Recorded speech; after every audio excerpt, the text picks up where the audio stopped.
سألك عبادي عني فإني قريب أجيب دعوة الداعي إذا دعاني فليستجيبوا لي وليؤمنوا بي لعلهم يرشدون.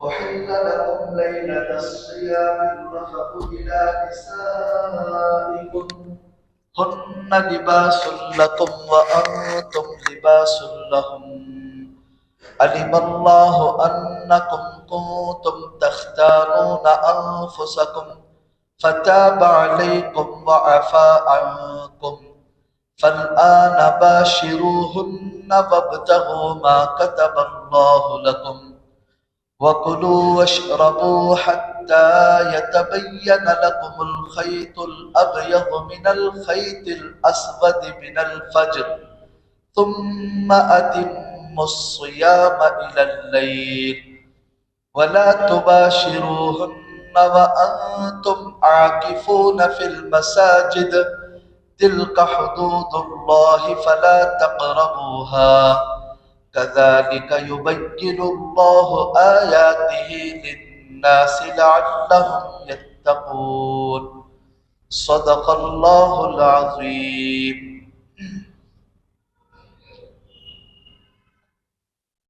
گزشتہ 2 منگلوں سے روزے کے تعلق سے احکامات ہم لوگ سنتے آ رہے ہیں.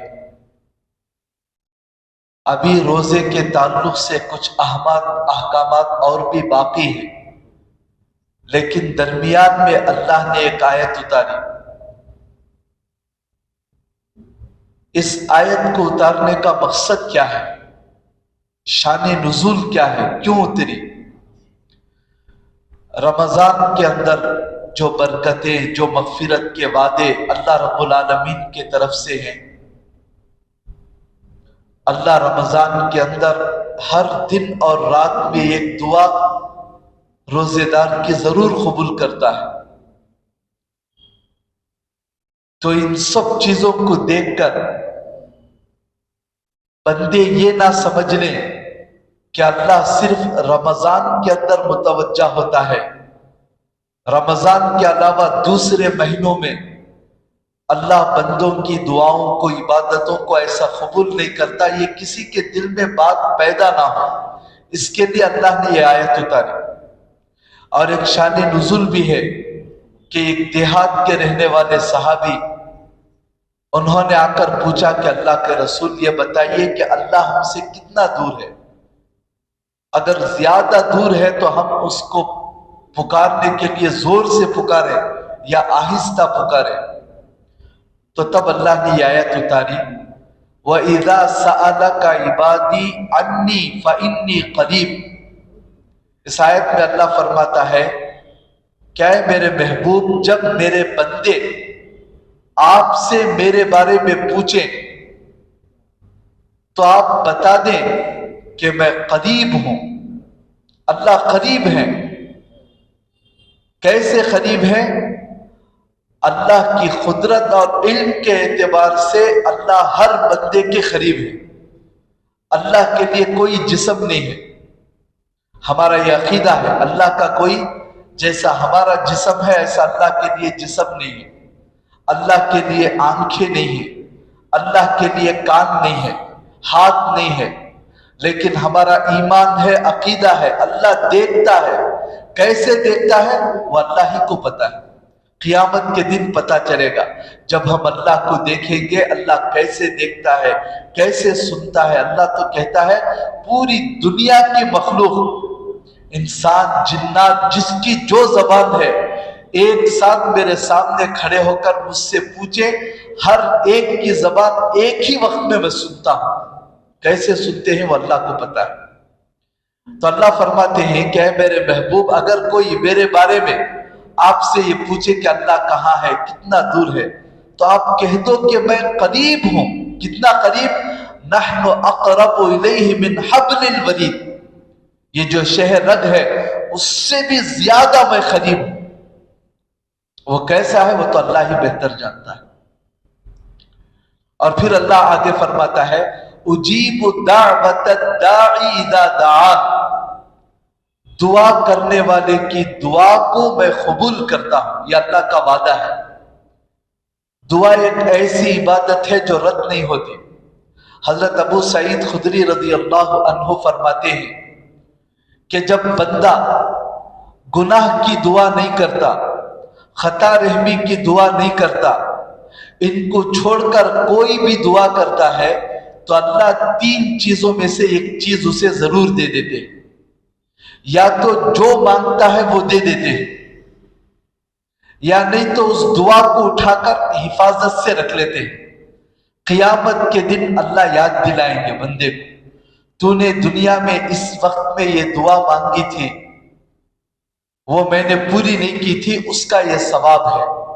گن گن کر جب سے وہ ہوش سنبھالا ہے مرنے تک جتنی دعائیں اس نے مانگا ہے، ہر دعا کو اللہ یاد دلائیں گے، فلاں دعا یا تو دنیا میں نے پورا کر دیا تھا، یا تو اس کا اجر اس کو لے لے، اس کو لے لے۔ اتنا اجر قیامت کے دن ملے گا، اس اجر کو دیکھ کر وہ بندہ تمنا کرے گا کہ کاش دنیا میں میری ایک دعا بھی قبول نہ ہوئی تو کتنا اچھا ہوگا۔